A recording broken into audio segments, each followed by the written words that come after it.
Hey everyone, and thanks for tuning back in to another edition of the Coaches Show right here on SportsNetUSA.net.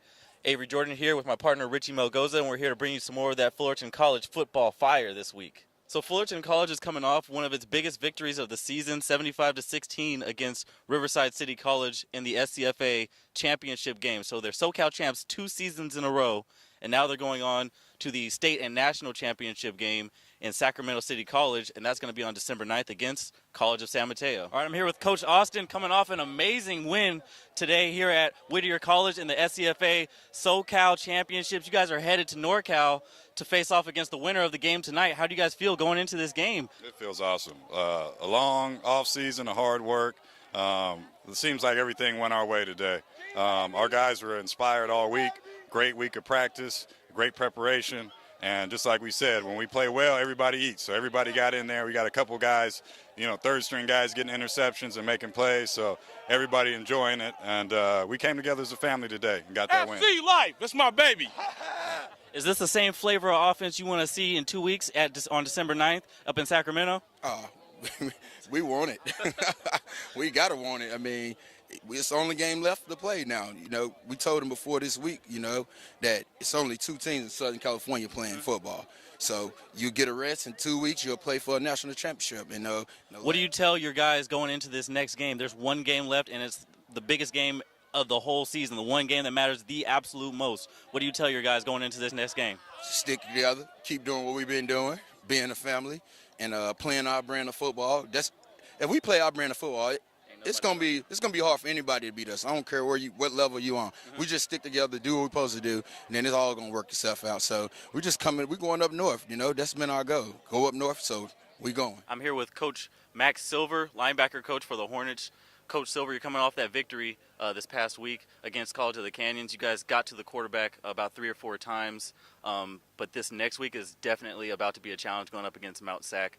What are your plans? Right now our plans are just be as most physical as we can. This is a huge week. Their linemen are huge. Averaging around 6'3", 350.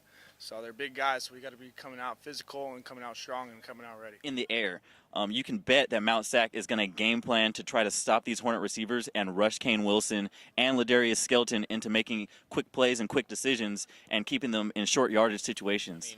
You've only got 15 minutes during halftime pretty much to get your mind right and come back out there.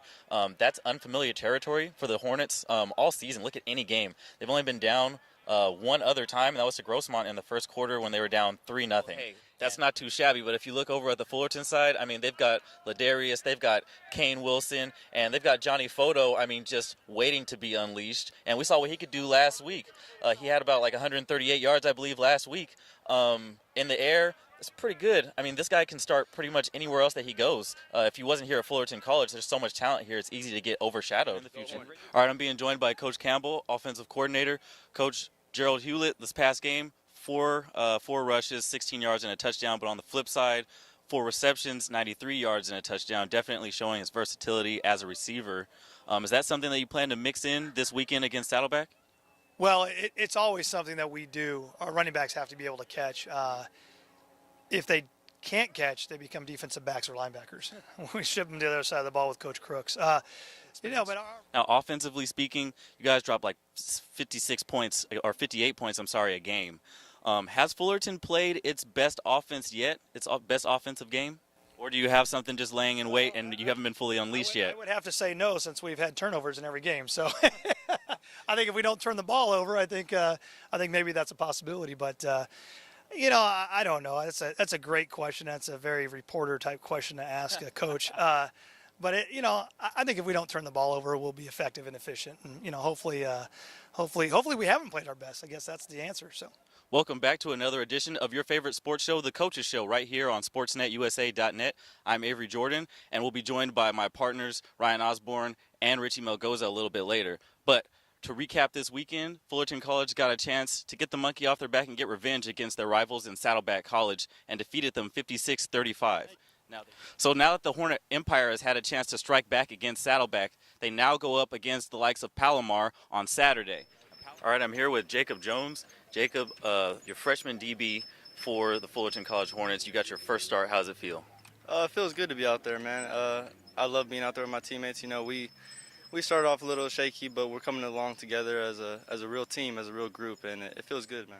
And now you're leading the team in tackles. You know, you came like a RKO out of nowhere, and now you're leading the team in tackles with 20. We were just talking about like Cameron Powell and Montre last week, and now we're talking about you. What's it like to lead or to be leading this team? I mean, it wouldn't be anything without my teammates. I mean, really, they put me in spots to make the plays. Now, coming out of the Moore Park game, you guys played a bunch of different looks at running back. Is this something that you guys are looking to exploit going forward? You know, we're not necessarily.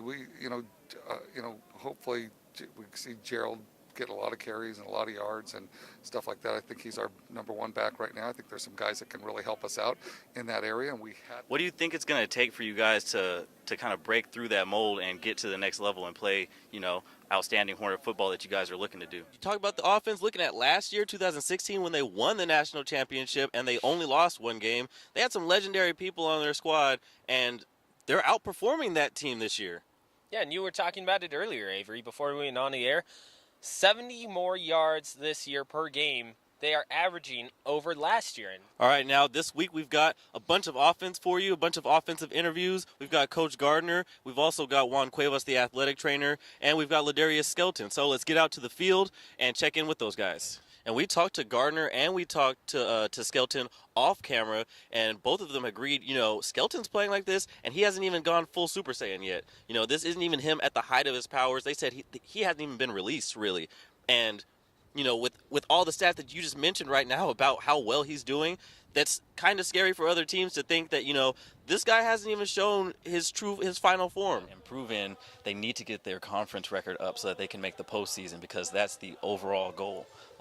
We talk about Coach Foster. She's going into her 5th season.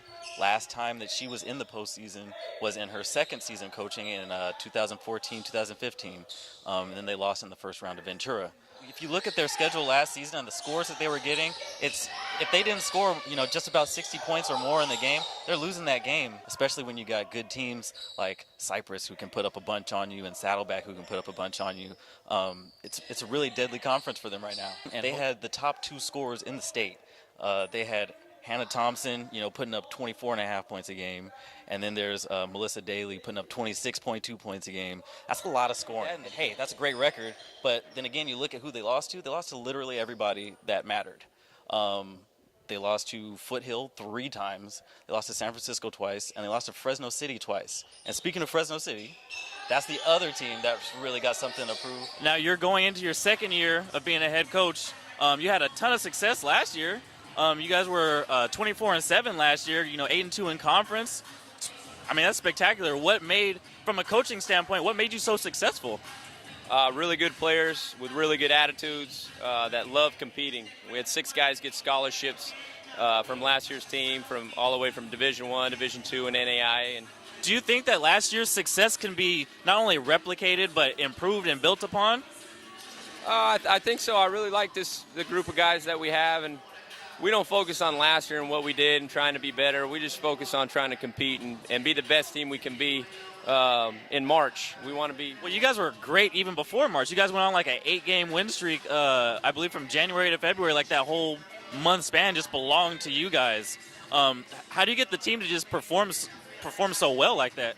Now, you guys, you didn't make the postseason last season, so that's got to be a big goal for you guys this season. What are some of your other goals that you guys have as a team?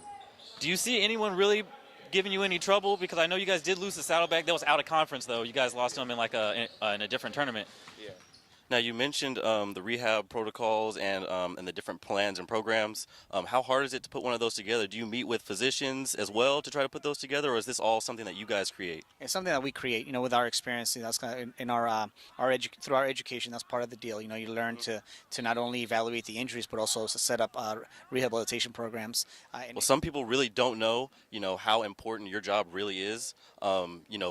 The whole performance of the athletes is completely up to you guys when it comes down to their health and things, especially coming back from injury. What's it like dealing with that kind of pressure?